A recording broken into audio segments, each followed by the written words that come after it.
My name is Amy Dawson. I'm the founder of My Wind Phone. My Wind Phone is actually a website where I record wind phones that have been placed around the world, United States, internationally, Canada, wherever they pop up, so that other people that are grieving that may need a tool in grief, such as a wind phone, can find them. Also on the website, I talk about the history of wind phones, which is beautiful. Share all like backstories of some wind phones, try to help people share some grief resources and those types of things. There's something so therapeutic and helpful in saying it out loud into the phone. No one else is going to hear it. It's a private space, and putting it out in the wind and having the hope or the belief that your person will hear it as the wind will have brought it to them. When you pick up the phone and you dial your person's number and you speak what you want to speak or need to speak, and it's a beautiful experience. I'm not surprised that once people learned of them, became more aware of them, that so many people are seeking a wind phone or seeking a way in which to express themselves. I I started this a few years ago, and at the time, there weren't very many that we had, but now I'm recording 8 to 10 wind phones every week or 10 days, a lot, another one this morning.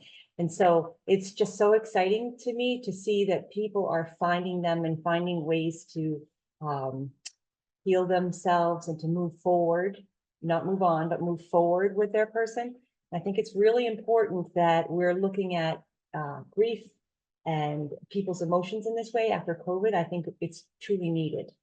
I have not recorded one in your area in Nevada, but I wonder if there is one there, and that maybe after reading your article or seeing this, someone will share that they know where one is.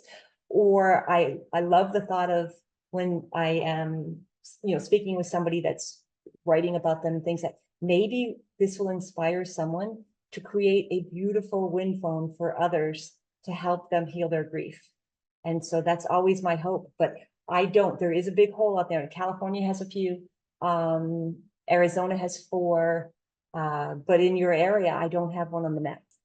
The reason why I have found myself so immersed in wind phones and so passionate about them and truly believe in wind phones and how they can help people and bring peace. And I mentioned before, my daughter Emily passed away April 2nd in 2020. She had been fighting a terminal illness for a few years, and it was the beginning of COVID, as you remember. And there was nothing, everybody that has lost something in COVID, I'm not saying anything that anyone hasn't experienced, but there was such a feeling of being lost during that time. It's hard enough to lose the people you love when you can get together and celebrate their lives and things. Ataru Sasaki, the person that created the first wind phone. And again, like, we are so blessed that we're able to continue with him and sharing wind phones and helping people discover them. But he is the creator, he's of the wind phone. He needs to, he gets all the credit for really allowing people a tool to grieve and to find some comfort. There's a quote out there, I don't have it in front of me, but he said, and I agree with him, that you can't just place a wind phone any place and expect the sacredness, the specialness, the feeling that you get to just be there no matter where the wind phone's placed, that the wind phone needs to have some thought behind it, and that nature is a healing force. And when you're out in nature, nature is just so organic, so beautiful, and it allows us, if time with ourselves in a beautiful, background, to kind of set up that whole phone call. And so I do find that people have, it's in my opinion, very meaningful experiences when the wind phone is placed purposefully in an area of privacy and nature, in a beautiful garden, somewhere where there's some solitude. So I think that there has to be some thought before a wind phone's placed as to where that is, that would give someone that feeling that they get, when you are standing in nature. Beautiful wind phone in New York on the Adirondack Trail. a grief counselor in Israel placed it there. It's lovely. And again, she gets amazing feedback because people are walking on the Adirondack Trail and tapping on it. The one that you're speaking of in Colorado, actually, a lot of controversy surrounded that wind phone. The creator of the wind phone has stage 4 breast cancer. And at the time when she registered the phone on the map with me, she shared that she had 6 months to live. She's still alive as far as I know. She's dying of cancer. She bought a cemetery plot and put this beautiful British red old-fashioned, phone booth on a slab there. It's the most, I mean, anybody that reads your article or listens to this needs to look at the pictures on the website. It's the most stunning view overlooking the mountains. And it's for her what she wants.